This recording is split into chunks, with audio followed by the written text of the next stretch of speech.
muito boa noite, Caio. Caio, Karina Milei chefiou a campanha do irmão e agora vai ocupar um cargo no primeiro escalão do governo.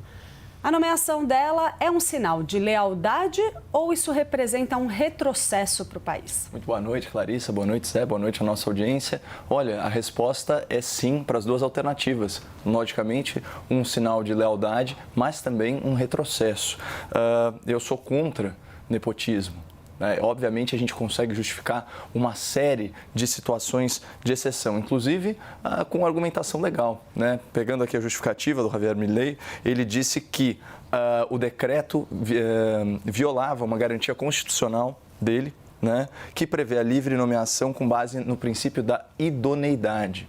Mas eu prefiro muito mais a legislação brasileira sobre o tema. Claro, a gente não está falando aqui de salários vultosos nem nada do tipo, ela vai para um cargo de extrema confiança, de assessoria, aconselhamento, para fazer a agenda do irmão, a formulação de políticas públicas, comunicações, cerimônias, etc. Mas, como eu disse, eu acho que a legislação brasileira é muito mais adequada. E não é só decreto, tem uma súmula vinculante. Mas o decreto 7.203 de 2010, ele estabelece a vedação ao nepotismo em órgãos e entidades da administração pública federal e o parágrafo 2º do artigo 3º também prevê essas mesmas restrições para as indicações da presidência e da vice-presidência. E no caso brasileiro, não é nem até o 2º grau, é até o 3º grau de parentesco, isso assim, em linha direta ou lateral.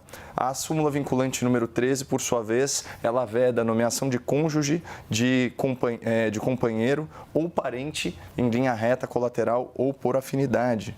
Por afinidade, obviamente, a gente está falando das situações advindas de laço matrimonial, famoso cunhado.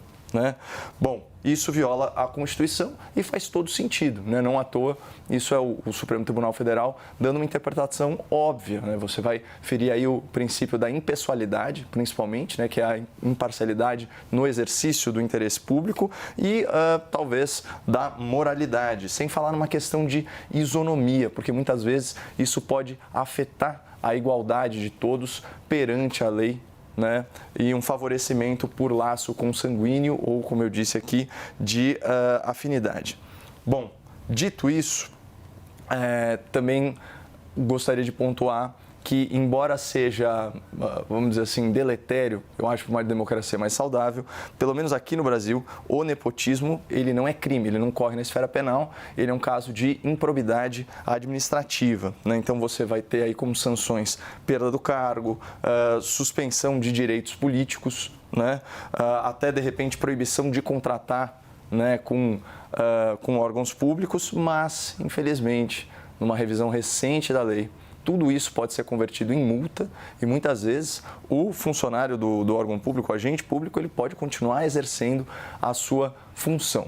Então, feitas aí essas críticas, a justificativa para a gente vedar o nepotismo e não ser casuísta em relação a essa prática é justamente o fato de que ela pode consistir num privilégio, num favorecimento indevido. Mas essa eu acho uma discussão válida porque há outras formas de favorecer uma pessoa próxima que não essas contempladas na lei do nepotismo. Então, mas deixa para depois que eu já vi que eu me excedi um pouquinho no tempo aqui. Zé Eduardo, muito boa noite. Na sua avaliação, a nomeação da irmã de Milei é um sinal de lealdade ou é um retrocesso? Bem, boa noite, Clarissa. Boa noite, Caio. Eu acho que essa discussão do nepotismo passa por duas perspectivas diferentes. Uma perspectiva teórica e uma perspectiva prático-política, vamos chamar assim. Do ponto de vista teórico, a expressão nepotismo, ela tem a ver com a ideia de favorecimento indevido de parente. Então, portanto, ela tem um juízo de avaliação de incapacidade do parente para o desempenho do cargo. Essa é a origem. E por isso que o princípio da vedação do nepotismo, ela tem, como disse o Caio, uma associação intrínseca com o princípio da moralidade. É imoral favorecer parentes que não têm condições para o desempenho do cargo. Logo, Em sentido contrário, eu poderia sustentar, não, mas se eu ficar comprovadamente numa situação em que o parente tem condições objetivas de exercer uma função, então não seria nepotismo. Me lembro, por exemplo, uma discussão, uma das primeiras que eu participei disso no Brasil, quando a Luiz Erundina nomeia o jurista Dalmo de Abreu Dallari, hoje falecido, que era pai do líder do governo na Câmara Municipal. E se disse, não, olha, ela está favorecendo o líder do governo. Pelo amor de Deus, Dalmo Dallari tinha um currículo exemplar, um notório saber, um dos maiores juristas brasileiros. Então, me parecia que essa discussão, do ponto de vista teórico, assim se enquadrava. Só que, em geral, a prática reiterada de colocar parentes desqualificados criou uma presunção que os legisladores optaram por vedar. Ou seja, a presunção de que não vamos deixar aberta a porta para uma análise subjetiva de cada caso, vamos fechar a porta. E assim foi ditada a súmula vinculante número 13, que foi pioneira no Brasil, que inclusive colocou esta presunção absoluta em relação a um grau de consanguinidade que se veda, como disse o Caio, as nomeações, e depois surgiram decretos, atos, no Brasil muito claramente isto, e pelo que nós vemos também na Argentina. Portanto, eu acredito que, do ponto de vista teórico, Milei poderia justificar que a sua irmã é capacitada, etc, etc. Porém, ele vai de encontro, ele bate com a concepção dominante de favorecimento de políticos em relação a parentes. E aí eu acho que ele cometeu um erro. Um erro por quê? Ele não poderia fazer o que fez? Juridicamente, talvez pudesse. Porém, você está indo para um político que assumiu um ar de mudança da velha política, os ares de uma transformação, você de cara mudar a lei para colocar sua irmã indo contra esta posição construída ao longo do tempo, lhe trará um sério dano em que os argentinos vão falar assim, espera um pouquinho, opa! Quer dizer que, então, esse presidente revolucionário, transformador que nós estamos fazendo, resolveu colocar uma pessoa da família? Ou seja, do ponto de vista teórico, eu acho que abre-se uma discussão, mas do ponto de vista prático, acho que Milei cometeu um grave erro político. Não sei se será o único, Clarissa, porque amanhã nós teremos anunciadas outras medidas, né? Ou seja, medidas que ele não deveria ter anunciado hoje, não anunciar amanhã. Vamos ver o que virá. Mas eu acho que ele já começou cometendo um erro tático político que é péssimo para quem vinha mudar a política. A gente continua com esse assunto no próximo bloco, não sai daí.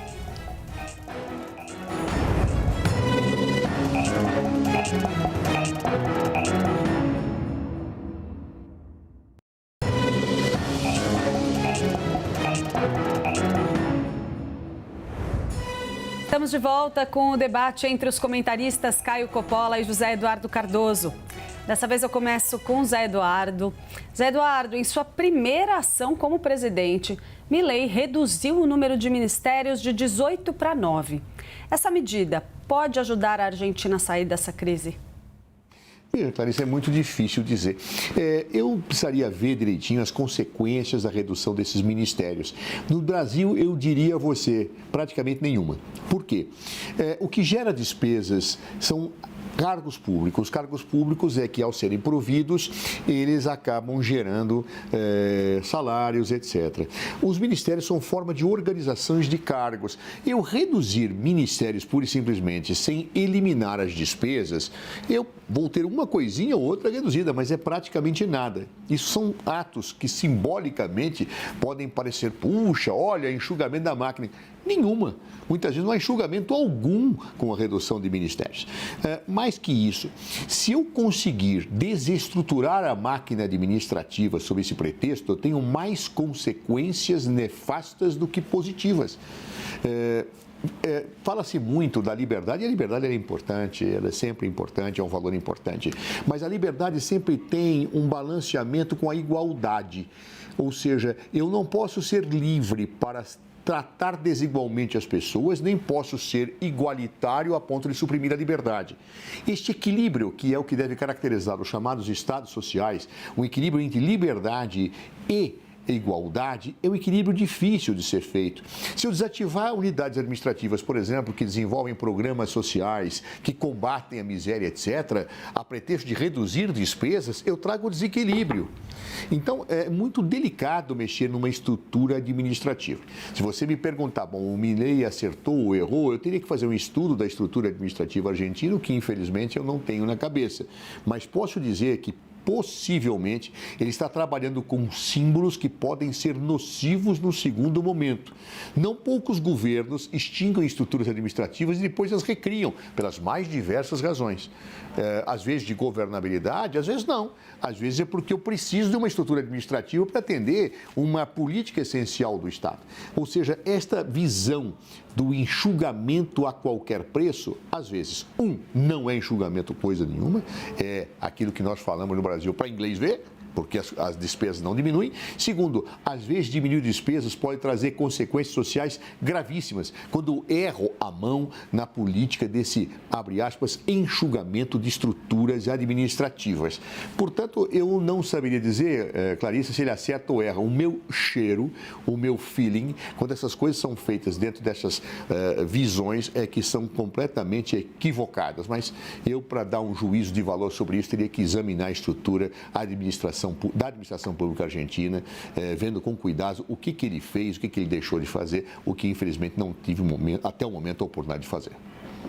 Caio, na sua opinião, reduzir o número de ministérios pode ajudar a Argentina a sair dessa crise? Olha, neste caso sim, porque a argumentação do Zé foi muito pertinente, né? O ministério, ele acaba sendo uma forma de você organizar cargos, muitas vezes de servidores concursados, e pode haver pouquíssima alteração simplesmente pela mudança de nomes ou, vamos dizer assim, a aglomeração de pastas, esse tipo de coisa. Mas nesse caso específico, junto com as medidas de redução de ministérios, há também a revisão de milhares de cargos, se não me engano, 9 mil cargos. Então aí a medida de fato ela tem um efeito de enxugamento da máquina pública e é questão de tempo para nós vermos se isso vai ter algum efeito deletério na qualidade da prestação do serviço, mas não costuma ser assim. E por que eu digo isso? Porque no governo anterior, né, houve uma das primeiras medidas por decreto, a extinção, se não me engano, de 20 mil cargos, também funções e gratificações.